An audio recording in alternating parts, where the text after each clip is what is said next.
सुप्रभात। आज हम कक्षा 9 के विद्यार्थियों के लिए रहीम दास के दोहे पढ़ाएंगे। रहीम दास का जन्म 1556 ईस्वी को लाहौर में हुआ था। इनके पिता का नाम बैरम खां था। इनका पूरा नाम अब्दुल रहीम खान खाना था। इनकी मृत्यु 1627 ईस्वी में हुई। रहीम दास जी ब्रज भाषा के कवि हैं और बहुत ही सुंदर रचनाएं इन्होंने किया है जो दोहे कक्षा 9 के पाठ्यक्रम में हैं। उन दोहों को आज हम आप लोगों को पढ़ाएंगे। ध्यान से आप वीडियो देखिएगा, सुनिएगा, लाइक कीजिएगा, सब्सक्राइब कीजिएगा। पहला दोहा। जो रहीम उत्तम प्रकृति का करि सकत कुसंग, चंदन विष व्यापत नहीं लिपटे राहत भुजंग। बच्चों, संदर्भ पहले आप जानिए।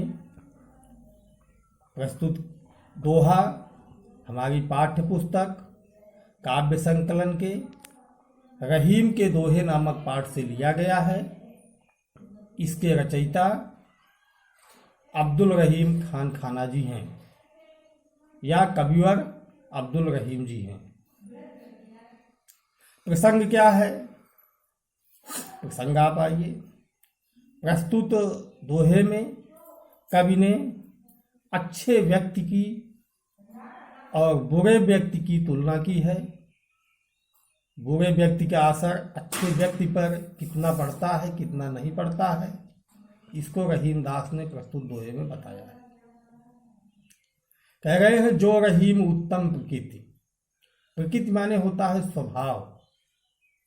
रहीम दास जी कहते हैं कि जो उत्तम प्रकृति, अच्छे स्वभाव का व्यक्ति है, अच्छे नेचर वाला व्यक्ति है, का करि सकत कुसंग।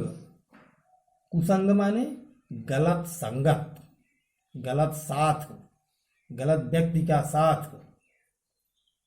कह रहे हैं गलत व्यक्ति का साथ उसका क्या कर सकता है। जिसकी उत्तम प्रकृति है, जिसका उत्तम स्वभाव है, उसका कुसंग, गलत संगत कुछ नहीं कर सकती। कैसे? जैसे चंदन विष व्यापत नहीं लिपटे राहत भुजंग। जैसे चंदन के पेड़ में हजारों सांप लिपटे रहते हैं, लेकिन चंदन के ऊपर अपने विष का दुष्प्रभाव नहीं डाल पाते हैं। चंदन की शीतलता कम नहीं होती है। उसी प्रकार से जो अच्छे स्वभाव का व्यक्ति है, उत्तम प्रकृति का व्यक्ति है, उसके साथ चाहे जितने दुष्ट व्यक्ति लगे रहे, उसके ऊपर अपनी दुष्टता का प्रभाव नहीं डाल सकते। जैसे चंदन के पेड़ पे हजारों सांप लिपटे रहते हैं, लेकिन चंदन पे अपने विष का प्रभाव नहीं छोड़ पाते। दूसरा दोहा है। रहीमन प्रीत सराहिए मिले हो तरन धून, ज्यों जर्दी हरदी तजय तजय सफेदी चून। इसमें रहीम दास जी प्रेम की प्रशंसा किए हैं। प्रेम कैसा होना चाहिए?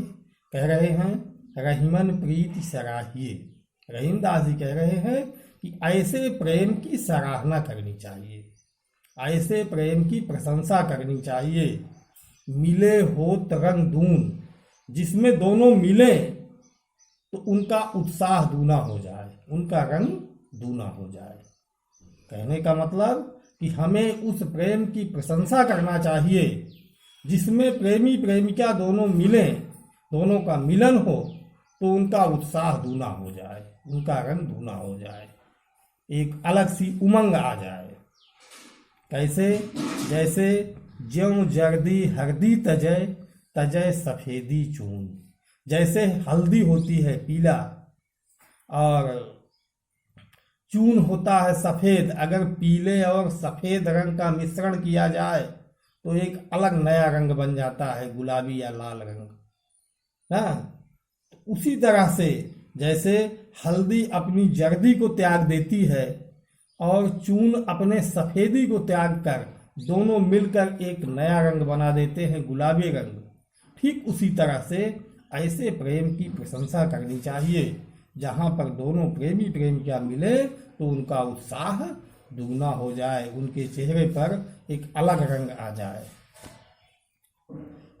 तीसरा है टूटे सुजन मनाइए जो टूटे सौ बार, रहीमन फिर पोइए टूटे मुक्ताहार। रहीमदास जी कहते हैं कि हमको ऐसे प्रेम की प्रशंसा करनी चाहिए जिसमें नहीं टूटे सुजन मनाइए। अगर कोई सज्जन व्यक्ति है और वो नाराज हो जाए तो उसको जो है मना लेना चाहिए। टूटे सुजन, सुजन माने सज्जन, सज्जन व्यक्ति अगर कोई टूट जाए, टूट जाने के मतलब रूठ जाए, नाराज हो जाए तो टूटे सुजन मनाइए। एक बार नहीं, जो टूटे 100 बार, सैकड़ों बार अगर वो रूठ जाए फिर भी उसको मना लेना चाहिए, क्योंकि वो सज्जन व्यक्ति है, मूल्यवान व्यक्ति है। जैसे रहीमन फिर पोइए टूटे मुक्ताहार।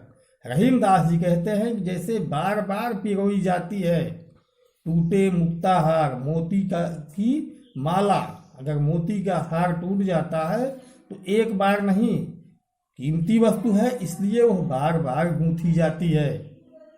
इसीलिए अगर जो है सज्जन व्यक्ति है, कीमती व्यक्ति है, वो नाराज हो जाए तो उसको एक बार नहीं सैकड़ों बार मना लेना चाहिए। अगला है रहीमन असुआ नयन ढर जिय दुख प्रकट करे, जाहि निकालो गेहते कस न भेद कही दे। रहीमदास जी कहते हैं असुआ नयन ढर, जब नेत्रों से आंसू निकलते हैं तो जिय दुख प्रकट करे, हृदय के दुख को वो प्रकट कर देखते हैं।